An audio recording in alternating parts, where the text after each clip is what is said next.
Welcome to Pitch It To Me podcast, a show about the subjective past, present, and potential future of Flesh and Blood design. As your trusted financial advisors, we suggest you stop investing your money in a 401k and buy our sealed boxes of Alpha Welcome to Wraith. Warning, this is not real financial advice. Today's episode will be our latest installment in the Pitch and Prediction series. On Red Pitch, Yellow Pitch, and Blue Pitch, our hosts will pitch our predictions versus you, the audience, about the latest set Rosetta. You can find us across all socials, such as TikTok and Instagram at Pitch It To Me Podcast.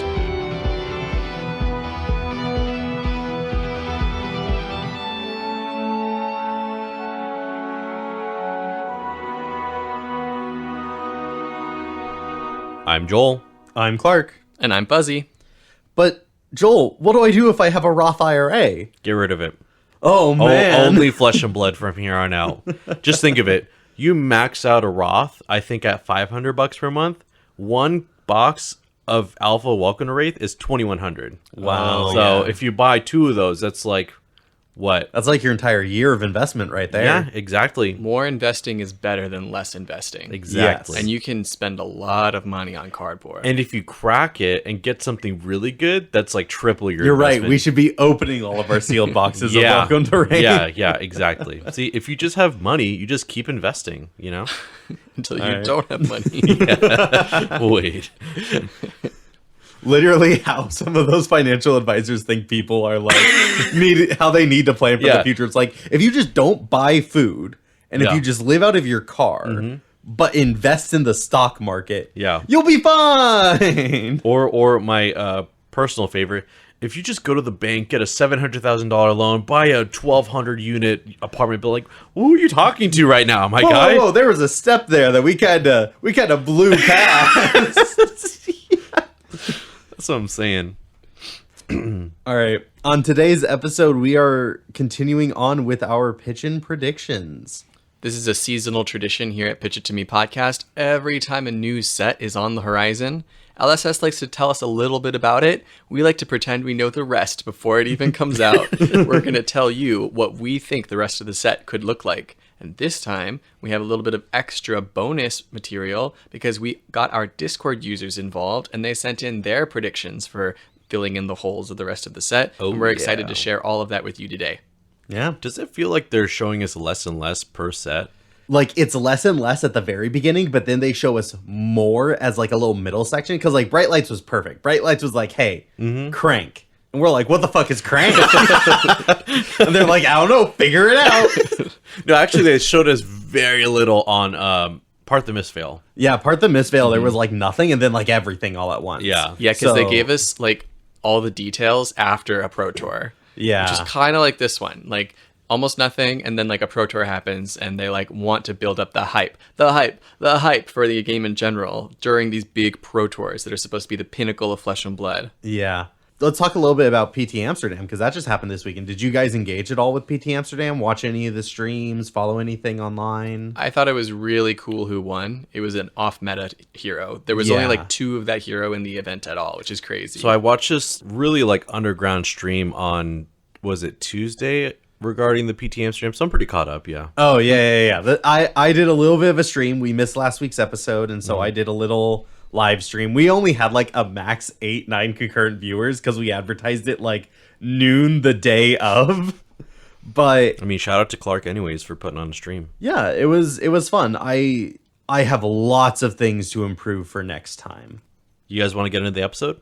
Yeah, let's I'd go love ahead. to. Let's start off with Red Pitch, talking about the heroes of the set and what we're expecting each of them will do, what kind of cards they'll get. Does anyone want to start? Yeah, I'll sort of lead the discussion for this pitch.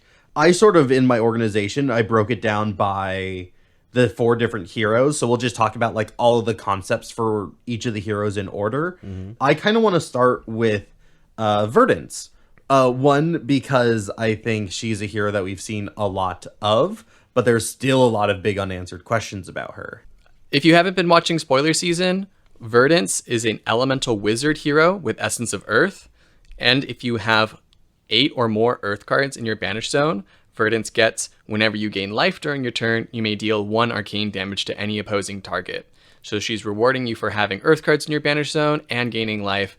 A very defensive playstyle, one that we haven't seen so explicitly in Flesh and Blood before. Yeah, and this is a very similar condition as Florian, who we have seen the young version of, where that number 8 is turned into 4 for the Blitz. Yeah. So we can presume that Verdance will be the same thing. You need to get 4 cards in Banish Zone for Blitz and 8 cards in Banish Zone for CC.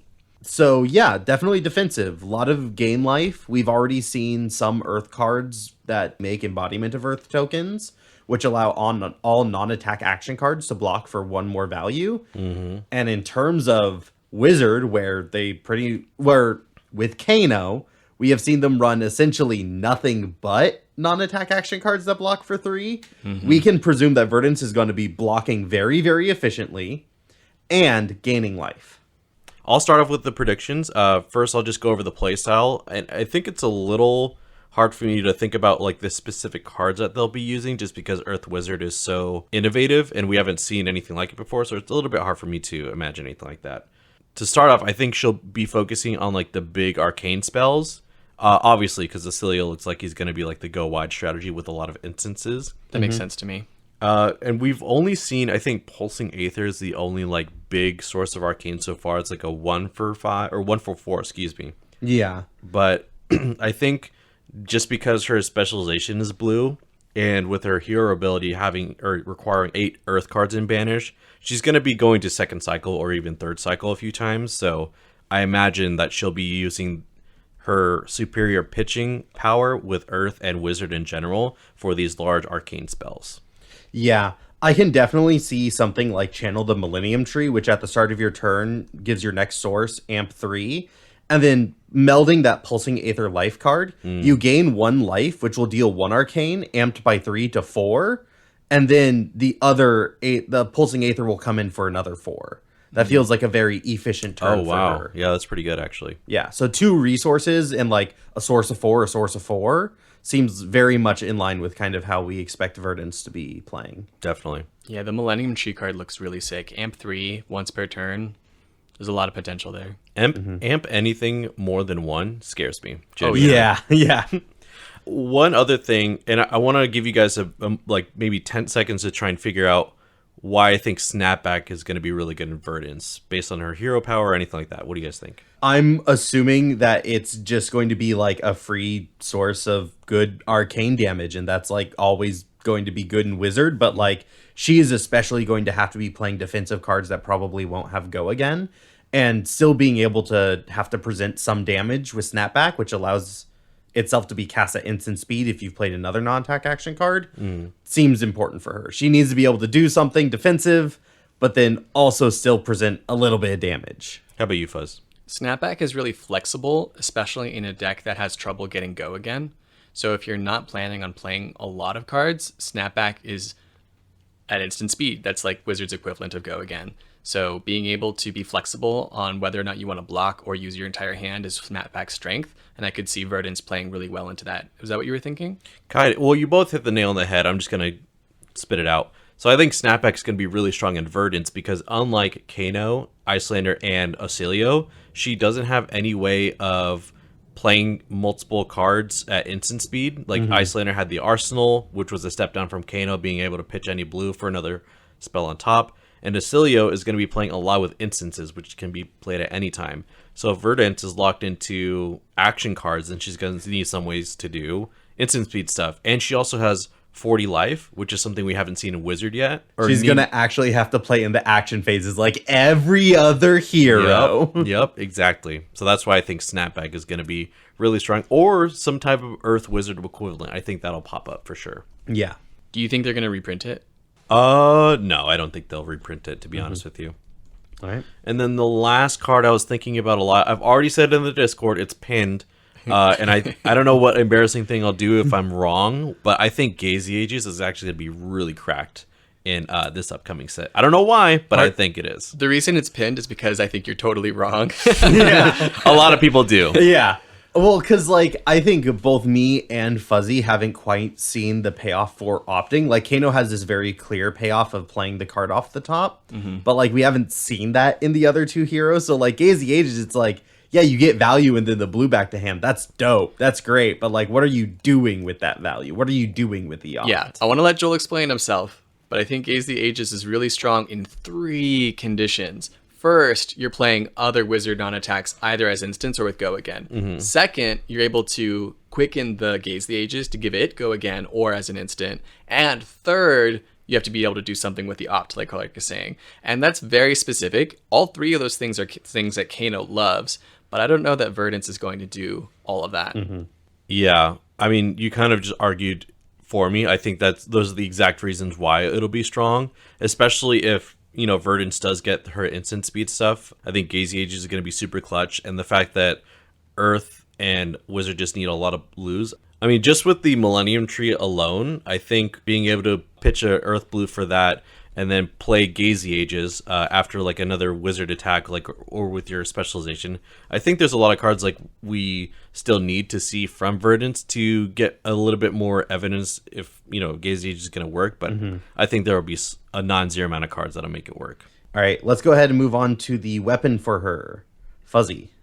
Yeah, we haven't seen either of the weapons for either of the Earth heroes in this set. And one thing I'm kind of looking for is ways to banish Earth cards, like get them into banish. I think it would be really reasonable for both Verdance and Florian's weapons to have some way of getting Earth cards in banish zone, whether that's like just banishing cards from your hand, your deck, your graveyard, your pitch zone. I don't know. The decompose mechanic? It could be like that the weapons themselves have decompose, but I think it might even just be simpler than that. We don't really know what the decompose mechanic means strictly. In the case of this one Majestic that they spoiled, you have to banish 2 Earth cards and an action card in order to get the effect.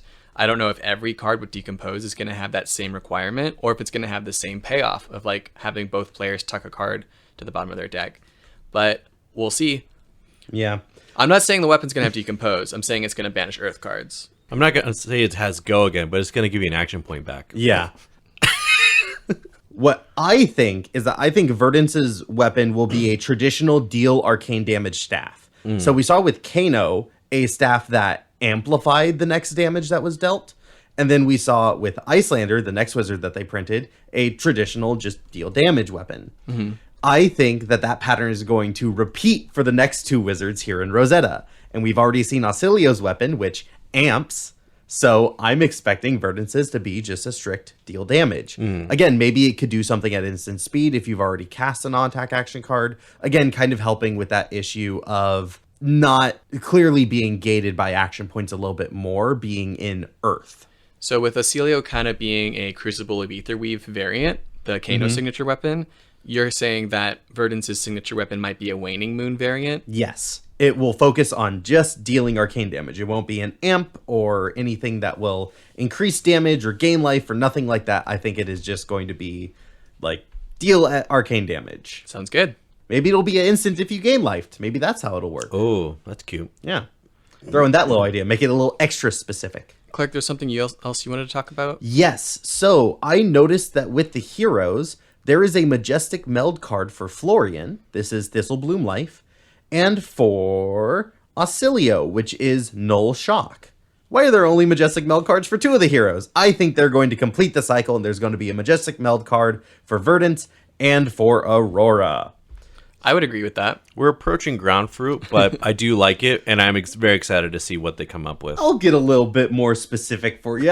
I'll raise myself. I'll climb a little ladder. For the audience, when we use the word ground fruit, it's like a step further than low-hanging fruit, because we're trying to make predictions here, and like we like to try to keep it at least a little bit spicy and not just given information.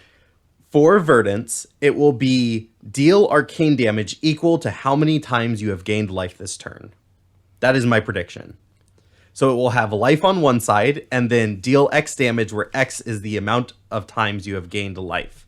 So Sigil, even though you gain 3 life, would only act as a single instance of gaining life, while her specialization, Heartbeat of Candlehold, would count as 3 instances. And then the life instant that would be attached on the meld card would be another one. It's not too dissimilar from Florian's specialization, but I think it works nicely for her.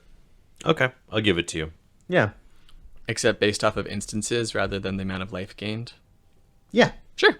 Next, let's jump into Florian and Florian's playstyle. Joel, what do you think Florian's going to look like? Florian, Rotwood Harbinger, is an elemental runeblade with Essence of Earth, where if you have 8 or more Earth cards in your Banish Zone, Florian gets, if you would create 1 or more Aura tokens, instead create that many +1 of each of those tokens. That includes Embodiments of Earth or Rune Chants. Sheesh. So this was a little hard for me to think about just because I haven't played Runeblade since Briar, and I think she played nothing like a Runeblade. And nothing really like an Earth hero either. Yeah, exactly. Like, she just used none of her identity in her playstyle.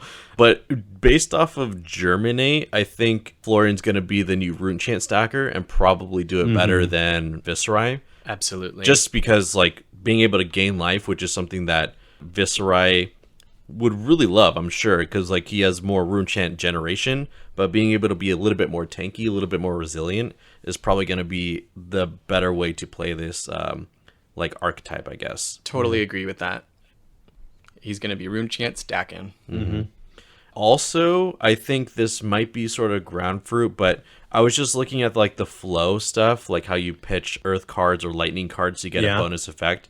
I think Cryptic Crossing would be really good in Florian, and I think there's going to be more cards within the Earth Runeblade where you get more benefits outside of just Earth Flow.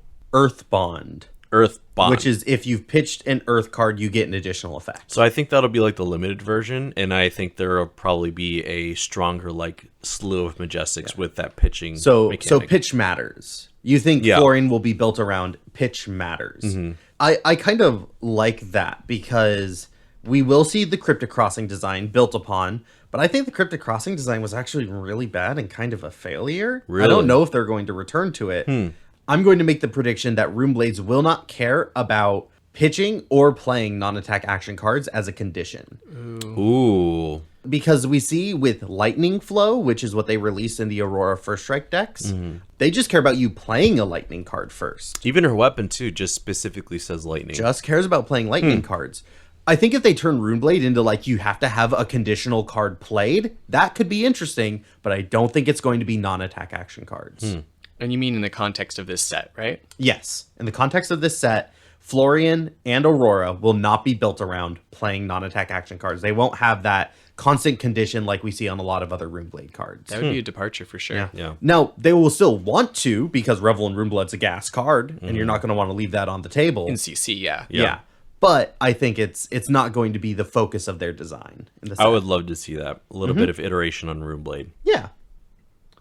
How about you, Fuzzy? Any specific Florian predictions? ideas? Well, I mentioned it a little bit before already, but I think his weapon specifically is going to be banishing Earth cards, whether that's as a cost to activate it or like as a reward if you hit with it or something. I don't know if that's too general, but... No, I think it's great. Could I maybe build on it and say, I think it's going to be a non-breakpoint weapon that on hit makes an embodiment of Earth. Oh, that would be fucking crazy. That's my prediction. Now, maybe it only makes the embodiment of Earth if you can banish the Earth cards. Maybe you have to banish the Earth cards that will give it the additional power so that it is a breakpoint, so that this on hit actually kind of matters. I think there's a lot of things that we can do here. But I think it's really interesting because Florian is not going to be as focused on like the go again, go wide strategy that we've seen from Viserai, Briar, hell, even Vincet, right? I feel like he's going to be a lot more mid-rangey, focused on maybe just throwing one attack and being done with his turn. So I think his weapon kind of needs to become good enough to be that one attack. To me, that weapon kind of looks like Duskblade. It's creating a consistent value every single turn, yes, but like if you want to attack with your really nice Earth Majestic that decomposes, Felling of the Crown, then you won't be able to attack with this weapon. So like, unlike other Runeblade strategies, I feel like Florian is going to be way more gated by action points. He's not going to be trying to keep a big hand and like throwing a big attack and then also throwing a big weapon. I think that's going to be way too hard on his... It's going to demand too much of his hand, and he's going to want to be blocking with his embodiment of Earths. He's going to want to be gaining life. Like, I think it's either going to be attack or sword. That's what the strategy is going to be. I think it'd be interesting if they really leaned in and they had a non-weapon weapon, sort of like the orbs that we've seen. I was going to suggest that too. That's very interesting. If you're going to do rune chant stacking, you can't swing with your weapon much, so you need a different way to get value out of it. I'm not sure if rune chant stacking is like healthy for the game at all. Like, No, not even we've remotely. seen big rune chant generators for him, but I feel like those are going to be big payoff cards for playing defensively and finding good pivot turns. But I just don't know if that's going to become like as essential to him as his weapon. I have a prediction. I think his weapon attack is going to be expensive as fuck, but gets reduced by the amount of rune chance he has. Ooh, rune chant reduction on the weapon. God, could that just be base rune blade? Can I run that in Viscerai? Can I make Viscerai good again? I know, right? Yeah, just because like I agree with you that rune chant stacking is just not good for the game, and I personally would not want to see it be printed more than it already has been. So I think a specialization for Florian that says, hey, if you attack with this weapon and break your rune chance, you get the bonus. Yeah. And you can still stack to 20 if you want to and be cringe, but I think like, this mid-range game plan where you can just do like, no card hand swing. Yeah. I think that would be a good way to hedge against this like toxic strategy popping up again. All right. Let's go ahead and move on to our next hero, Ausilio. So with Ausilio, we see his ability. He gets to discard an instant to draw a card. And with the meld cards, all the meld cards have an instant card type on them, so he can discard any meld card to draw a card. The big question with Ausilio is not really this instant speed stuff, because we know he's going to be doing instant speed and going wide. Like, I'm not going to give Joel that ground fruit. Instead, we have his weapon, which gets reduced if he has an aura permanent with the name Sigil in it. And that's really weird, because we don't exactly know what Sigil aura permanents. There is one Sigil aura permanent, Sigil of Protection. It's a generic 1 cost that essentially has ward 4, 3, or 2 on it. That's the only one? And no go again. Yep, and no go again. That is the only aura permanent with Sigil on it. Now, we have seen Sigil in other cards. Sure. Defense reactions, typically. Couple instant Sigil of Solace is a classic one. So Sigil, so far, has meant defensive card. So I think Sigils are going to show up as a defensive card available to both wizards. And they will reprint Sigil of Protection because it is generic damage prevention, which seems very good in an arcane set. Oh, yeah, because it is ward. Yep, so I think they're both going to reprint Sigil of Protection and give wizards a new Sigil Aura permanent that will be defensive in nature. When I first read Ausilio's weapon, it's called Volzar.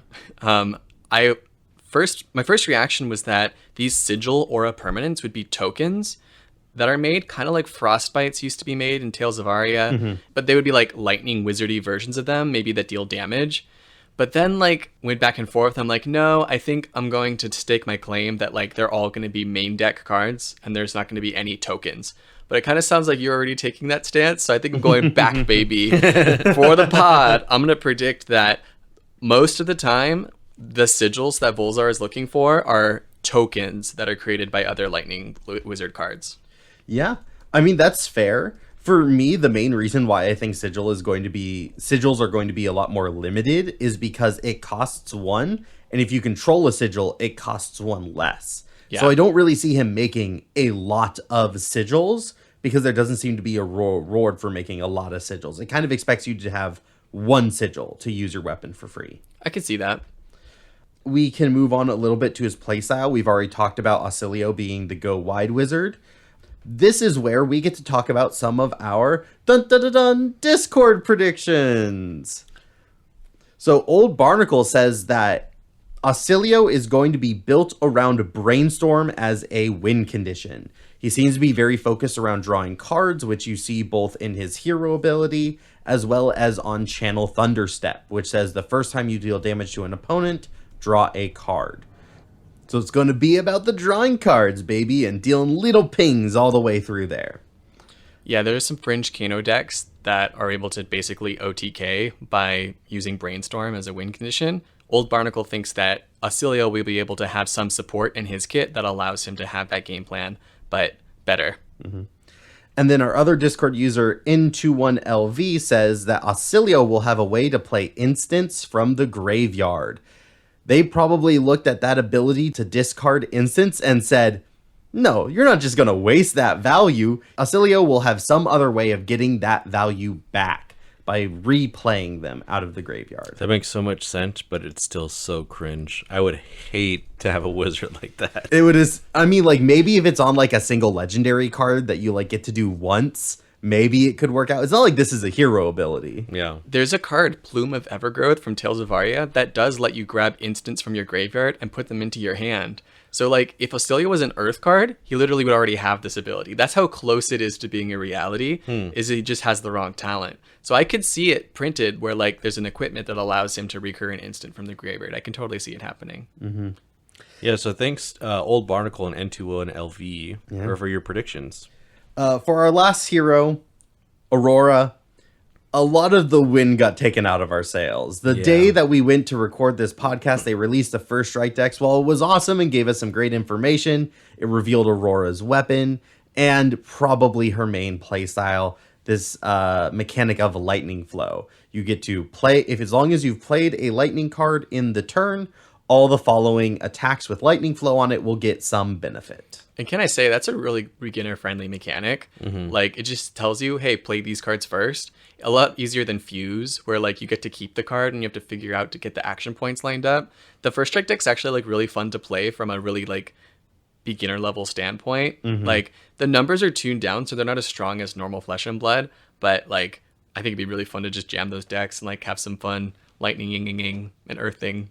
Yeah. I do want to start us off with a prediction in that I think she's going to be fucking cringe and probably the best deck in the set. Wow. Those sound like two different things. Nope, same thing. So what do you mean by cringe? I think she's going to be the stereotypical strongest aggro deck, like most numbers, most multiplicative value, like with the previous Lightning version of Briar, and she'll be the best deck in the format. Yeah. And you know what? There is something to support that, which is in the first strike deck, a lot of the cards that they printed are just like worse than other base versions of cards. There's Fry, which is like a 0-for-3 attack with Go Again that has 0 block value. Not even 2 block value, 0 block value. But it's a lightning card, so it enables all of your other lightning flow stuff. But then there's also a Elemental Runeblade card that's a 0-for-3 with 3 block that at lightning flow gets +1. So on conditional, it becomes a wounding blow. And it's like, what is going on? Why are all of these cards so underrated? And maybe it's because they know they're printing some fucking gas for Aurora. Oh yeah, she's gonna It's be their ridiculous. first strike decks. The Terra decks were also like kind of underrated like I don't that. buy No, they were on rate. They were Like- 3-for-7 block 3s. There was one that's a 3-for-7, but only if you've pitched an Earth card. And it still blocks for 3. That's underrate. It's like you're saying, it's the wounded blow unless but only if you meet the condition. Maybe. What about you, Right. Clark? Got anything for us? Yes, I mentioned the missing Majestic Meld cards. Aurora was the other hero with a missing one, so I wanted to make a prediction for what this incredible, crazy effect would be. And you're going to hate me for this, Joel, because it's crazy. Draw cards equal to the amount of instances of arcane damage you have dealt this turn. Jesus Christ! It will not have Go Again. They will have to find some way of cheating out action points. Oh, and lightning! I God know. forbid. But it also means that they're going to have to find a lot of crazy ways of dumping arcane damage onto things. Maybe that new arms piece that they showed off in the first strike decks where like one time you can break it to add 1 arcane damage. But also a lot of the times Lightning Runeblade is only dealing 1 arcane damage, so it should be able to arcane barrier out. It's what I'm hoping for at least. But maybe like Amp comes in to get around that. There's some interesting ideas there. For sure. Cool. Well, I think we got a lot of really good predictions out of the way. I think now we should go on to the yellow pitch. Fuzzy, want to start us off? Sure. So for Yellow Pitch, we're taking a step away from the heroes specifically and looking at the set more as a whole. And we want to talk a lot about how the talents interface with each other and the different classes. Starting off with Earth. Yeah, the cooler one. The one that I think all three of us are honestly just more excited for. Oh, big time. Yeah. Lightning is so fucking lame. Just saying it. I don't Just think saying it's lame, but I think like they're trying to transform it while keeping it exactly the same. I do want to say, I dislike nothing about this set. You are not going to trick me into saying lightning is boring, but I do think that something kind of has to be straightforward in order for Yes. something else to shine and be extra cool and interesting. Yeah. I think lightning's going to be very straightforward. It's like, you're giving things go again. Oh! The crowd goes wild. Holy shit, he just gave that attack go again? I can't believe it. So yeah, Earth. I will start us off. I think the only decompose mechanic we've seen so far is with Felling of the Crown. Yep. Decompose says when this attacks, you may banish 2 Earth cards and an action card from your graveyard. If you do, each hero puts a card from their hand to the bottom of the deck. Wait, that's gas. It's not an on-hit. Oh, this card is definitely gas. That's not a question. Yeah, it's not an on on-hit. So it's not an on-hit, but it is a very powerful effect. So, It's before blockers. oh, wait, that's so crazy. Okay, shut up. So my prediction is that Decompose is going to have not just this cost or this additional effect. It's going to have like varying effects. So like this one says 2 Earth in an action. Others might just be 1 for like common rarity, and maybe there's like a legendary that does like 3 out of whack. I don't know, but I think Decompose will be like variable throughout the set. Damn it, Joel. That was my prediction. Was it? Yeah, I literally have the same thing written down in my separate notes because we were trying to keep our predictions separate from each other. Mine says Decompose will have different banish amounts. It won't be standardized across all That's cards. I mean, funny. if that counts for one, I would also do that. All right, if it's right, we all get a point. That seems a little No, ground shut for me up, to Fuzzy. be- Clark and I will get the point. What? No. You'll get a half point. Wow. Fuzzy, can you show me if that is written down in your notes somewhere right now? I didn't bother writing it down because it seems like ground fruit. Like, All of a sudden. Wow. I don't actually know if it's ground fruit. I think it makes sense that all the decomposed cards would have like different, like, different amounts of banishes. I think they could all have different outcomes with different costs. Yeah, for and sure. like I that's think that why it has too. that format. Do I get points if that happens? Nope. All right, boys. I guess I'll put my name down for all decomposed effects will always banish 2 Earth cards and 1 action card all the time. I don't really believe in it, but if that's where the points are sitting, that's how Just think, if you end up being right and we end up being wrong, that's like a 2-point swing right there. Yeah. 1 for 2. this is how I lose the game. I kind of wanted to touch on the Earth Bond, so I already made the prediction that Earth cards will not care, or Runeblade cards specifically will not care about the card type being pitched, but we have seen in Earth Bond, the mechanic from the First Strike, the Terra First Strike deck, that they do care about Earth cards being banished. Does anyone want to put their name down and say that Earth Bond will be in the set? For sure, Z's? Yes. All right, Fuzzy, let's go. I think it's a really cool mechanic, and it makes sense that they would stick it into the set. All right. I might even put Lightning Bond, too. I think they'll be Ooh. both Earth Bond and Lightning Bond. Ooh, nice big Fuzzy prediction. I like it. Which is crazy, because you'd think they would have put it in the Yeah. First Strike deck for Aurora if they And existed. that's actually the thing. I don't think Earth Bond will show up in the set. And I also will predict that Lightning Flow will not show up in the set. So for Lightning, if we're not seeing like this mechanic of Lightning Flow, which would make a lot of sense, maybe we want to make a prediction about what mechanic could show up? In the main set. Yes. I have an idea. What's that? Something that cares about if a card has gained Go Again. Oh, interesting. So like if something didn't have Go Again, but then it gained Go Again, then it also gets this additional effect. Like if you make sure to cast this on top of your embodiment of lightning, then it gets like an extra point of value. That seems pretty cool. So it's like a 1 for 4, and then if you're able to give it Go Again, it becomes a 1 for 5. I want to make a prediction that there will be a card where it does have base Go Again, but you can opt to get rid of it for a beneficial effect. Ooh, remove Go Again for things. Yeah, so like let's say it's a like a 0 for 4 with Go Again, But if you play it as a chain ender and make it lose go again, it's like 0 for 6 or 0 for 4 draw a card, reset arsenal, mayhaps. Ooh. That's my prediction. Maybe drawing on those that like enlightened strike of the tides, moon. Oh, yeah. Yeah. That'd be cool. A new cycle. Yeah. Just cycle that effect again. Mm-hmm. I do like how lightning plays with the like giving things on hits. And I do expect lightning wizards to get these sigils. Maybe both lightning heroes will get sigils. Oh. So like the next time you would be dealt damage, deal 1 damage or something like that. Maybe lightning will have these little tokens. Yeah. Sly, that's a good one. I also think there's going to be a card named Zip Zap. All right, so now we talked about Earth and Lightning. You guys have notes about legendary equipment, question mark? Do you guys have any predictions you want to throw out there? Yeah, I had some big predictions about legendary equipment. Let's start off with Runeblade. I think Runeblades are going to get another legendary piece of equipment. The question is where?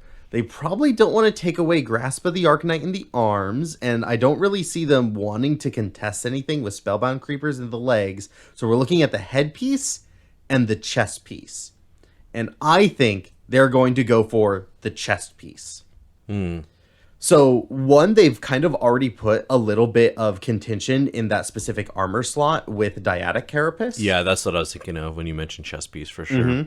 But Dyadic Carapace doesn't produce any resources, and I think Runeblade's made it pretty clear that we care about getting our 1 or 2 extra resources Yeah. every so often. That was also like really strange. They did AB2 on a chest piece with 2 It just seemed like a weird like utility piece. I mean, it was Stats. super cool, and like I ended up Oh, using it to it's- interesting effects. It's gas, but it's like so min-max of a card. Yeah. It's like no flavor whatsoever. Yeah. But I think they're going to put a new resource generator in the chest piece. So my prediction is that, one, this is just going to be Runeblade based. It's not going to be Elemental Runeblade or Lightning or Earth in one way or the other. I think it's just going to be generic Runeblade. And I think it is going to give 2 resources rather than 1. I'm not sure how the conditions for it will play out, but I think they want to echo the Aether Ironweave, where you can break it to make 2 resources. Yeah. I feel like they're going to make a legendary equipment that's going to be a lot harder to get counters on it than Findalls. So you're not going to get it up every single 3 turns.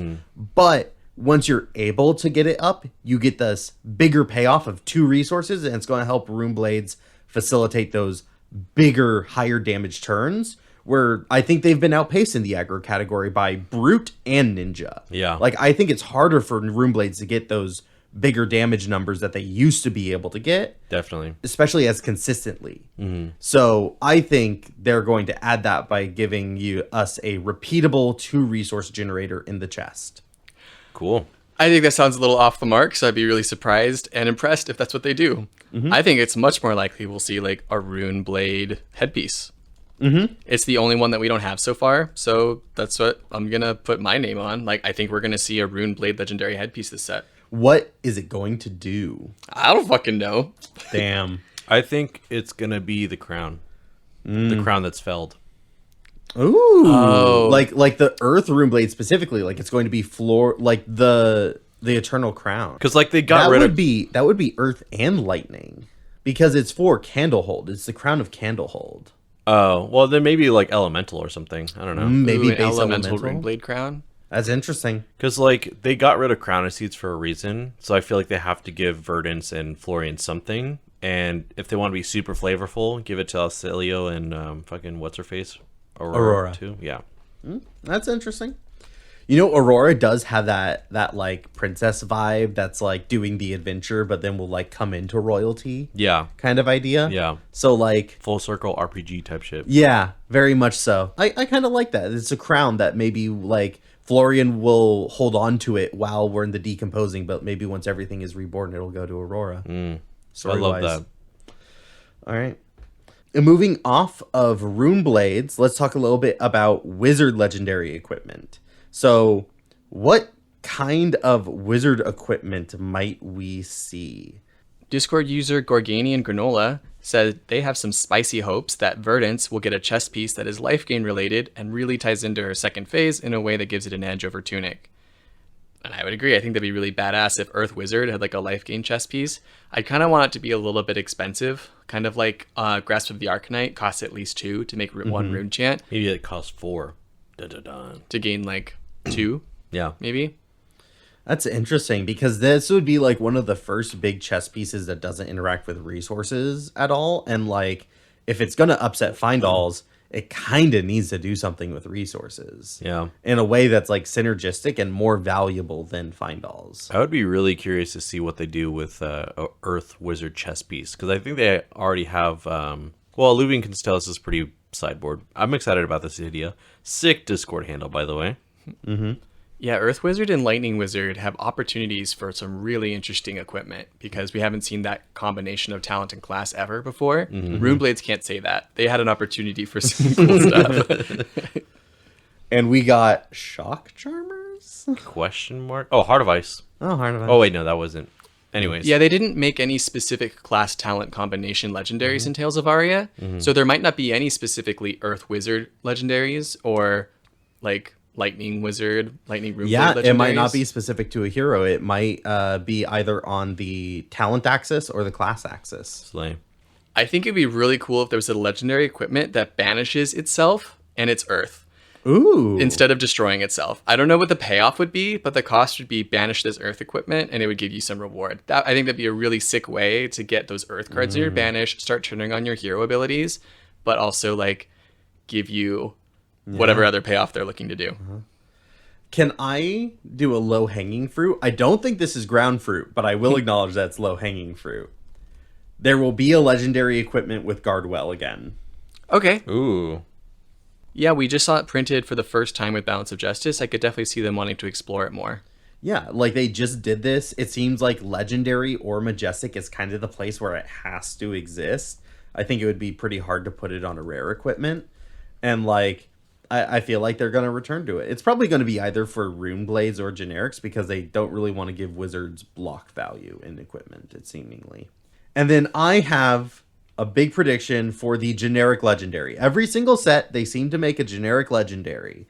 And I'm going to follow the pattern that they did in the past two. So heavy hitters, they released Balance of Justice, which was really good when everyone was playing these cards that drew 2 cards like Blood Rush Bellow, because maybe they knew that KO was going to be strong. Then, in Part the Mistveil, they were like, Zin might be really strong. So they made the Stonewall Gauntlets, which was really good against like an Artivore, or maybe like when he uses his Sacred Art and all of his tigers get +1. It's really good there.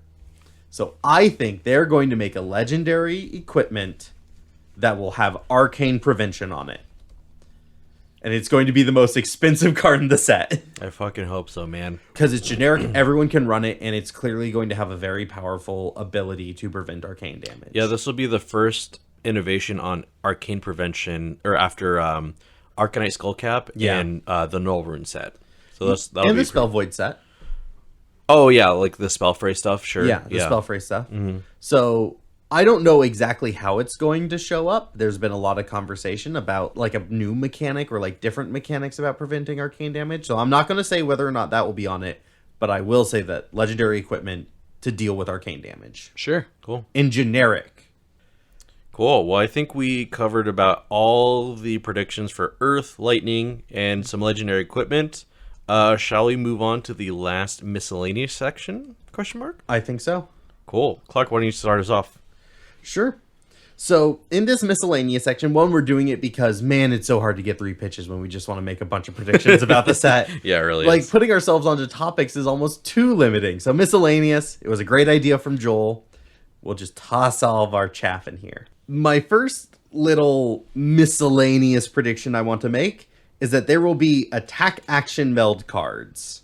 That sounds confusing. Oh man, break the players' brains. Not really. You still have to play it at the same time you would play any other action. Yeah. It would just be an attack rather than a non-attack. Like, for my brain, it doesn't really change that much. And they have the other dot there in the bottom left for a lot of these meld cards that are non-attack action cards. Just put a number there. Make it an attack. So would this be sharing a non-attack speed or instant speed? Instant speed on the other side. Oh. In my mind, all meld cards will have life or shock on the other side. This will just have an attack rather than a non-attack on the other side. Well, I do think we're going to see at least a third second half. I don't think all cards are going to have life or shock. Really? Yeah, is that bold? I feel like that's bold. Because so far, every single Earth card has had life, and every single Lightning card has had shock. I understand that. Yeah. I also wouldn't be that surprised if I'm wrong, but I think I'm willing to put my name on it. Like, Yeah. I don't think not all meld cards will have life or shock on them. Well, I don't have a specific meld prediction, but Talon does. He put in the Discord saying that there's going to be a meld card with both an attack reaction and a defense reaction. What a timing nightmare that is. This was a big swing from Talons. He was like, no, you can't even meld this card. It's just a flexible card that can be an attack reaction or a defense reaction.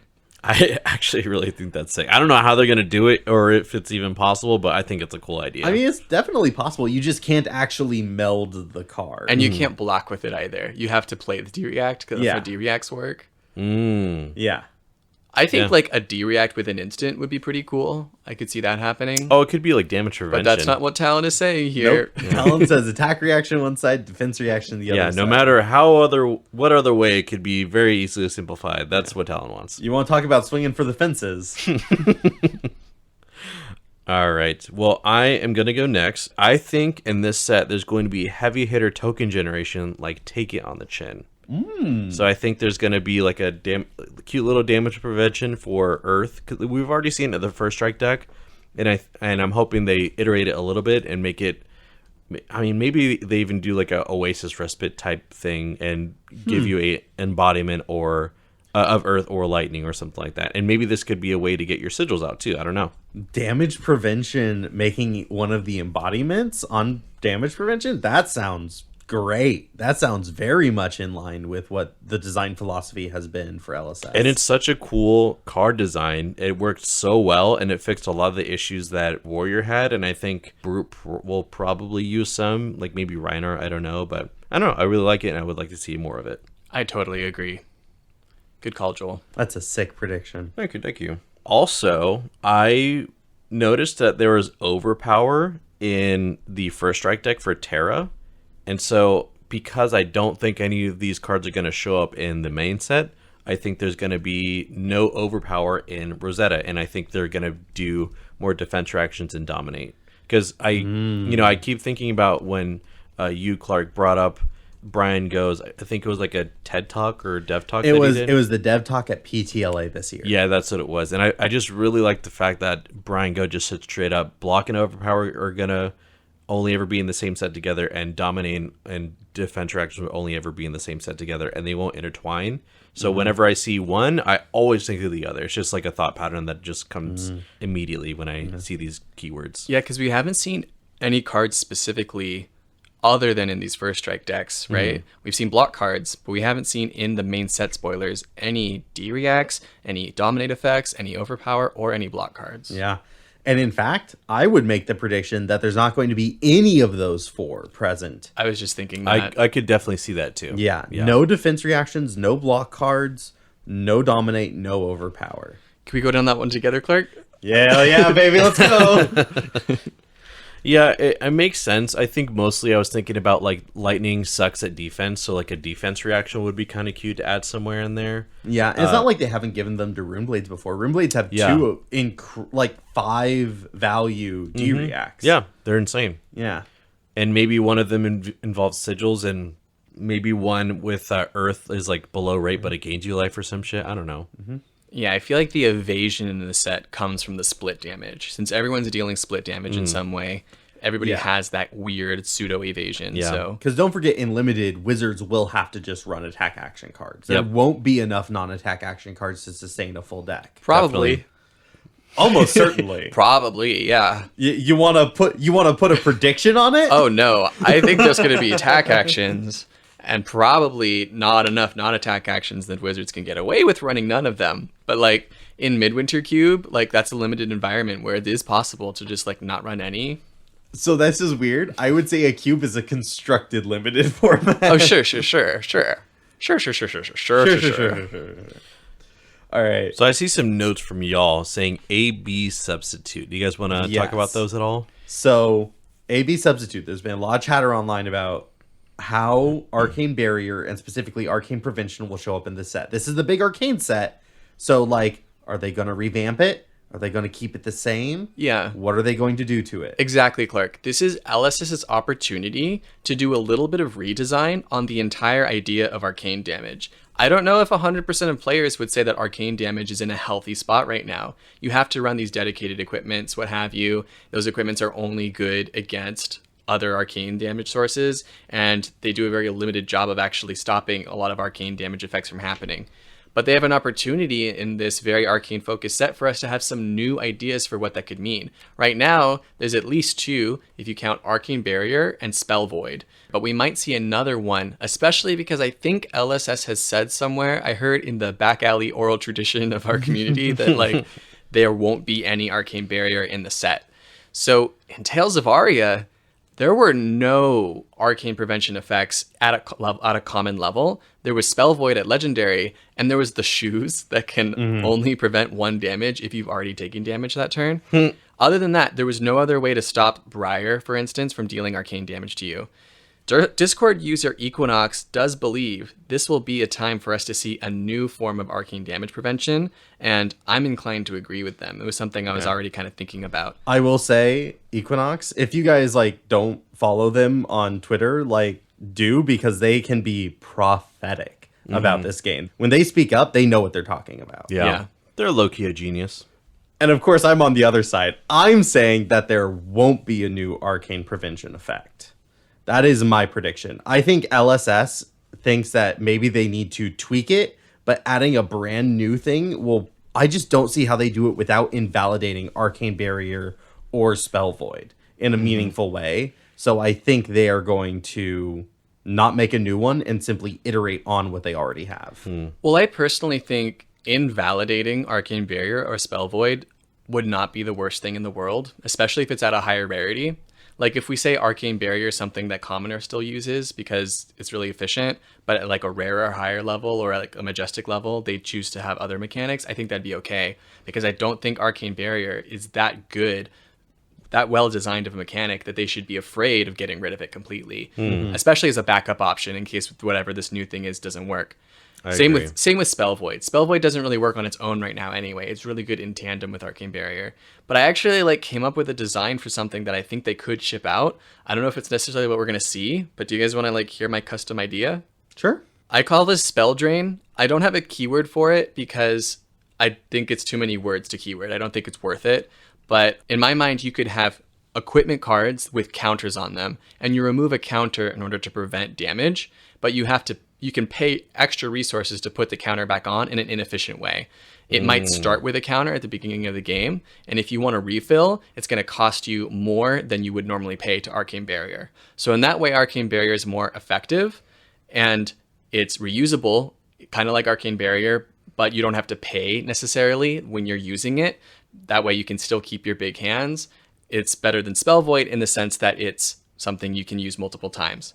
So maybe it would start with no counters in order to not completely invalidate Spell Void, but Spell Void is also something that we generally see on other cards, like Shock Charmers has Spell Void attached to it, right? I think it's better to think of that as something like sideways that's attached to other cards.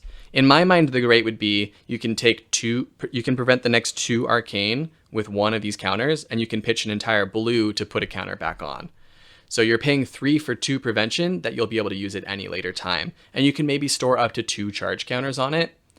And I see this game plan really working out where at turn 0 is when you're loading up your counters, right? It gives you a new thing to do on turn 0 against wizards, and you're spending turn 0 setting up your equipment to go. Yeah.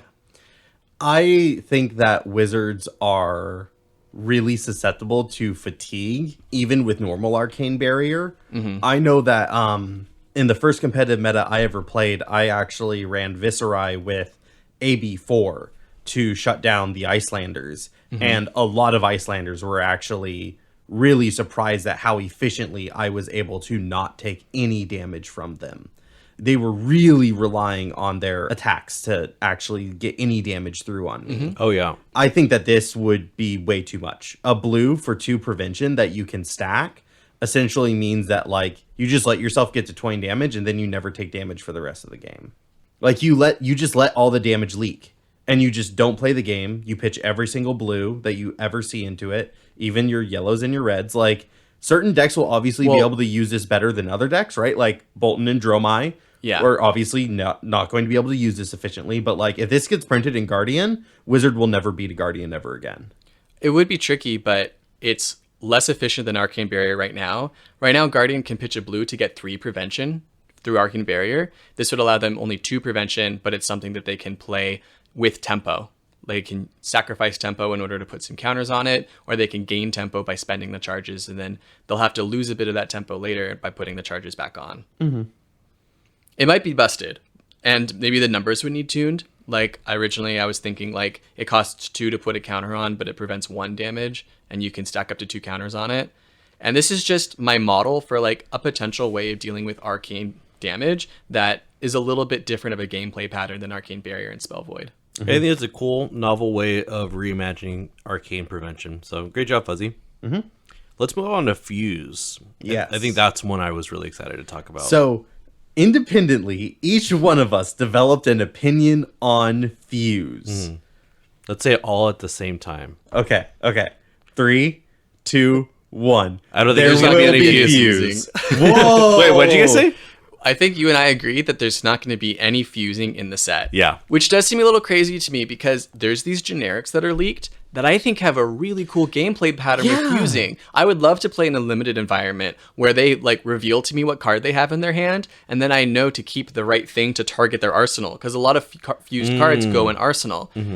But I also think that they're going to find other mechanics that are able to reward you for playing elemental cards that the fusion isn't going to make its way into the main set. Oh, definitely. I also think Fuse is one of the most awkward mechanics, and if they just reprint it with no changes at all, that's going to be bad for the game. Yeah, absolutely. So, like, I completely agree, but at the exact same time, I'm looking at that Arsenal disruption, and I'm going, no, baby, that just screams Fuse. Yeah. That's It funny. definitely, like, quote-unquote fixes it. It makes it more interesting in my mind. In terms of a limited environment, but it does absolutely nothing to fix it for constructed or like what the actual issues of the mechanics actually are. It's one of those things where I'm like, it's kind of similar to your comment about the Runeblade archetype of like pitching 2 things for 1 card to get a bonus effect. Yeah. I think Fusion just did not translate the way LSS wanted it to. I don't think it's that strong, and I don't think these Arsenal Disruption cards are cute enough or strong enough to warrant like more Fusion in this set. I'm okay if they completely iterate or like move away from it. It also just might not be a feature of the set, like showing up in all of the classes and all of the heroes, but it might still be present on some cards somewhere. If there's like majestic or like legendary cards that have a really powerful fusion effect, that would be cool. But other than that, because I also don't think that they want to invalidate all the fuse cards from Aria, right? Definitely. So like Yeah. completely dropping the mechanic feels like it's asking to make building these heroes awkward. Because like if the fuse strategy ends up becoming even somewhat relevant, say there's a card that people really would want to fuse with and then put into Arsenal or something. Now like they're having to go back to Tales of Aria to get the cards to make their constructed deck. Yeah. Like have to. When like it seems like we should be trying to focus on building the heroes in the way that they are intended in the set that they're coming out in. I definitely And not agree. having any fuse in there while like also expecting fuse to be good is just not right in my mind. Yeah, I don't know that I completely agree. I think I'm ready for a fresh experience that still plays well with older experiences. To me, that's not a big problem. But speaking of returning to Tales of Aria, our next segment is reprints. Does anyone have any predictions for reprints? Ooh, that was smooth. Sure, I've got a couple. I think So Tomorrow will be reprinted again. Ooh. That's the Earth card that lets you put an Earth or Elemental card from your graveyard on the bottom of your deck and banishes itself. It also draws you a card if you play it from Arsenal. It's a classic Earth card. I love the recursion, but it also, like, because it banishes itself, it sets you up to have the decompose effects turn on, or like these rewards for having banished Earth cards. Now, granted, like, you probably are going to grab an elemental card with So Tomorrow in this context, because you want your Earth cards to go to banish. You don't necessarily want them, you're not going to have a lot of targets in your graveyard period, but it's still, I think, really solid. could totally fit really well with the play patterns in these Earth heroes. And then for my generic, I have Critical Strike because I feel like this set's going to want 1-for-5s. You're just going to walk up, aren't you? You're just going to be like, look, it was Wounding Blow last set, so this set is Critical Strike. Next one, it's going to be Assault and Battery. I'm changing to Brutal Assault. Because I think part of the Mist Veil having Wounding Blow in their set was actually really clutch because Ninja really wanted a 0-for-4, and they did not give them any in the Ninja level. Like, Droplet was a 0-for-4, kinda, but Wounding Blow is really consistent. Assassin had lots of 0-cost attacks, but they were a little bit below rate, you know?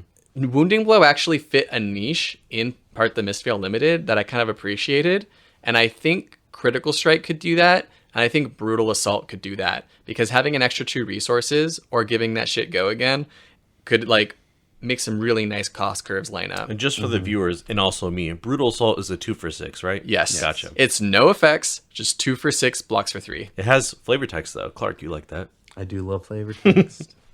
So I'm going to put Brutal Assault as my prediction. Slay.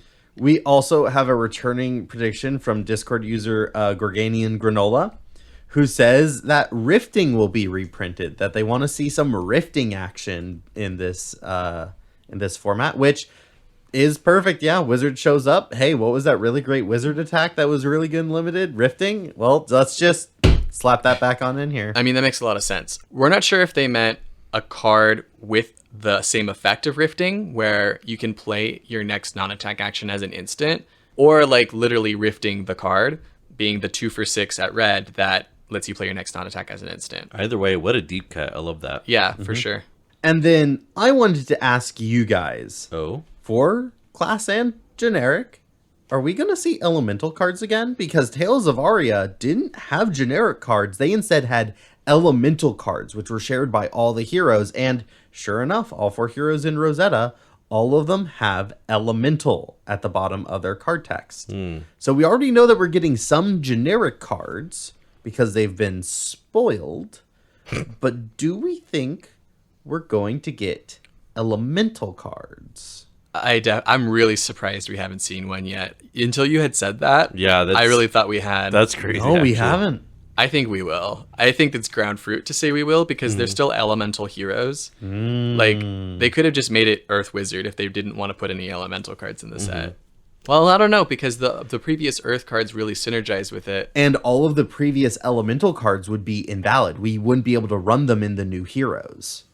The Elemental Guardian, Elemental Runeblade cards with Lightning Feet, like all of those cards would be completely unplayable unless Elemental was at the bottom of the hero text. I think we'll see a new way of playing with elemental cards, even if it's not Fuse. Base Elemental, by the way. Yeah, like yeah. Elemental with no class attached. Oh, yeah, I think we'll see 1 or 2.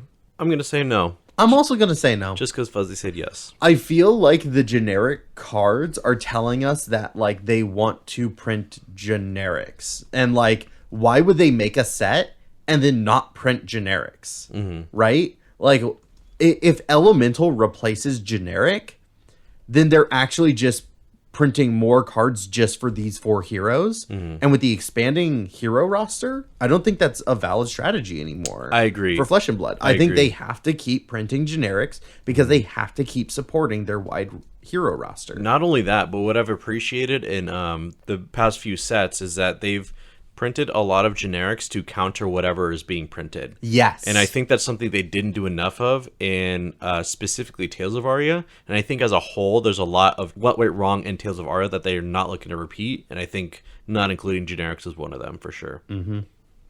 And like some of the elemental cards in Tales of Aria, like none of the elemental cards really saw a ton of play. Like, can you even name them? I know them. I mean, a lot of the Lexi arrows, I would actually say, definitely saw a good amount of play. But because this is like Oh, I so guess, Briar yeah. focused, we like think about the Briar Elemental Runeblade cards, and like no, those cards did not see a ton of play. Yeah. Even though I think Velaflash is going to be fucking cracked. Okay, maybe I'm just biased because I was more tapped into Briar, but I'm like, no, like a lot of elemental Briar cards there's a lot of them that did not see play, but there was a good handful that did, either like in Blitz builds. Name one. Well, Entwine Lightning. Fuck. Like, Entwined Lightning was played by some Briar decks at the US Nats when she was rotating, like right up until the end. I lost to one, I lost to that card. Cool. Well, I think we got a lot of really good predictions out of the way, and we have even more in the Arsenal Zone. Yes. Listener, if you do not know, the Arsenal Zone is at the moment at the end of the podcast where we talk about a card we've been thinking about. But this time we're going to be mixing it up. We are going to do we want me to try something else? No, that was perfect. beautiful, and I'm probably going to make you sound even cooler in editing, So instead, we're going to talk about a card that we think we will see in the expansion slot. So Fuzzy, why don't we start off? What card do you think we'll see in the expansion slot? I do want to say we got a bunch of awesome Discord predictions for expansion slots. We're going to be rapid firing those off. I do think Fi is due for a card. I know 100% this might be ground fruit here, but I think we're going to see a Fi card. You would think, but it's not.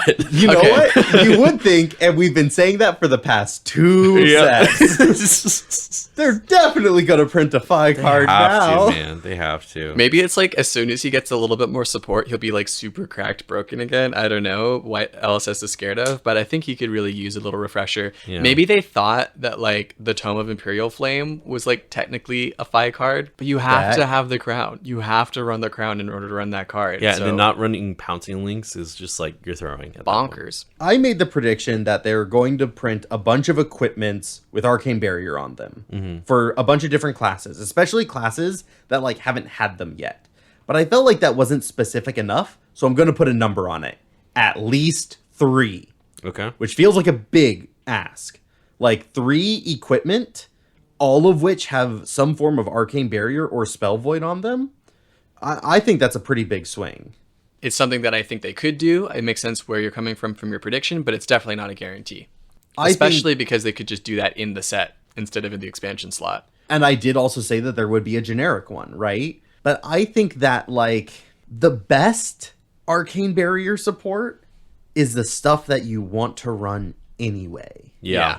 And so I think they have recognized that, and they have realized that gutting a class's equipment suite to give the protection against wizards is just not good enough. So they're going to give heroes and classes synergistic pieces that are going to have this arcane prevention on it. And I think if they want Wizard to be a mainstay class and something that they can print like regularly alongside Runeblades or other arcane users, like they need just more innovative ways of including Arcane Barrier in classes that don't normally have them. Yep. And I think that's why Kano is like so fucking difficult to play around. And that's why Icelander was very strong too, because she was really hard to defend against, even though she played at instant speed less often than Kano did. Yeah. Cool. So I'll go next. Mine is a little bleak. I think they're going to add another Ash for Dromai, because who fucking asked for that? Probably Uvia, because she's from Arya. So They're setting up the future of Dromai. Yeah, kill myself. And then I also think that they're going to add another card that doesn't help Dorinthia. I feel like she's been ignored. A warrior long card that just doesn't do anything for Dorinthia. Yeah. What if it did something for Kasai? Oh, I'd be... You couldn't get me to shut up about that. I'd be gas. But if it doesn't help Dorinthia, you still get the point for that. That's true. it has to be something Dorinthia can run, I think. Well, like any basic warrior majestic, like Emboldened Blade. Yeah. Yeah. Golden Blade. That's funny. And now we're going to do a rapid fire of the Discord suggestions that we got. Edisys suggested that Arachne is going to get a specialization card that will not matter in terms of their viability. I believe they said it would be loved by the community, though. Yeah. Loved by the community, but nothing for their viability. Yeah. Which I agree. Alice Duck Whisperer, local. Let's go, SoCal. I know Local that. and friend. I know that person. They gave a bold prediction that Olympia will get an expansion slot that's actually useful. A wild prediction that Prism will get an expansion slot. A lukewarm prediction that Ranger will get an aim counter X-Pack slot. And a depression guess that Victor will get one, as well as another Dromai Ash. So Alice is right there with you, Joel. It's just unplayable. It makes so much sense why people aren't it's so excited about dumb. these cards. It's so dumb. It's like... Don't do it. It's like, just stop. Just make First strike deck for Dromite. Include him in there. Keep him out of my fucking X-Packs. Talon, our executive producer, also suggested another Riptide expansion slot. This is very new coming from Talon. Wow. I know. I never thought that he would care about Riptide getting another new card. It's not like he's been given one every other set and also a Literally whole deck. every fucking set. And a whole deck that Yeah. like supports it. Fuck No. Fuck out of here. Riptide needs even more, guys. Yeah. Garrett then went on to say there's going to be an X-Pack slot for Merchant. Whew. Fucking gas. Absolutely. Let's He's do not it. pointing to center field. He's pointing at the fucking river beyond it. That's funny. Equinox says that they think there's going to be an ice card, even though there's no CC hero that can use it yet, and it'll serve as a teaser for ice heroes to come. Man, they're so smart, dude. Like, if that could have been my prediction, I feel like I would have loved to have made that prediction. Yeah. But Equinox made it first. I vibe with this a lot because I like how they did it with Icelander their first go Yeah. around. I thought that was just so out of fucking left field and built so much hype around the subsequent set. So I'm into that. And it's not like they haven't done this in the past, Right. right? Released a card essentially saying, hey, this is coming up in the future. Yep. Like, it's so clean. It's so predictable. It's so LSS. Mm-hmm. And for our last prediction of the night, Discord user N21LV thinks Betsy's going to get her signature weapon this time around. Man, I don't know, man. I don't know, man.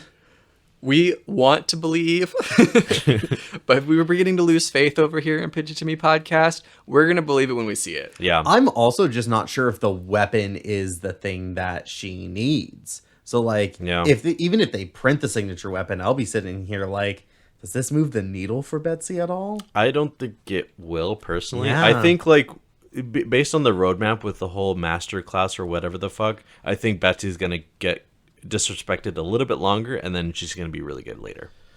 All right. That's it. That's all we got for you. Yeah, so if you have any more predictions, feel free to say it anyways. You're not limited to just this episode. We're excited to see what you guys come up with, and we're all excited to see what, ends up being in Tweet Rosetta. at us. Leave it in the comments of the YouTube episode. If you Join can- our Discord. Yell it at us, and then immediately leave. Whatever you want to do. And remember, you can't see spoilers anywhere else besides our Discord, so be sure to join.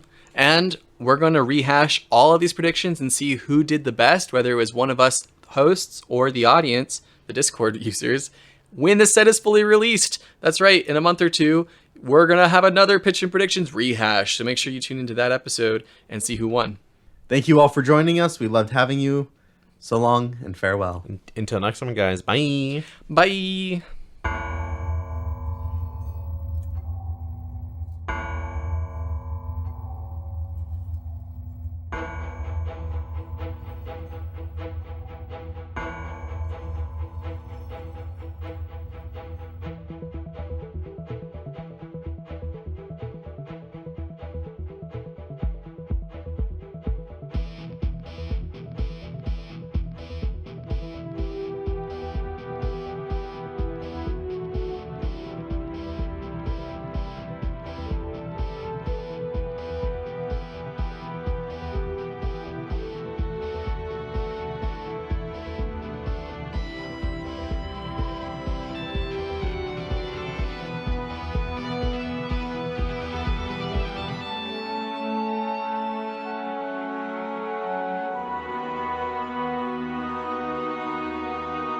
I kind of want to start with Verdance. One, because I think she's a hero that we've seen a lot of, but there's still a lot of big unanswered questions about her. And feet. Am I right, Clark? God damn it. Fuck. I should have led with Acilio. You went, in order of feet exposure, top to bottom there. Fuck. Did I? Oh, no. No, Aurora's at the bottom. No, I'm pretty sure she's lightning toes. But anyways, what about the feet, Clark? With Verdance, what's up? I have no thoughts, opinions, or feelings about Verdance's feet. To me, that weapon kind of looks like Duskblade. A little bit, but it doesn't build multiplicity or additively, summatively. Multiplicatively. Yeah, but it isn't technically multiplying. It gets +1 each time. Oh. Additively? We'll start over.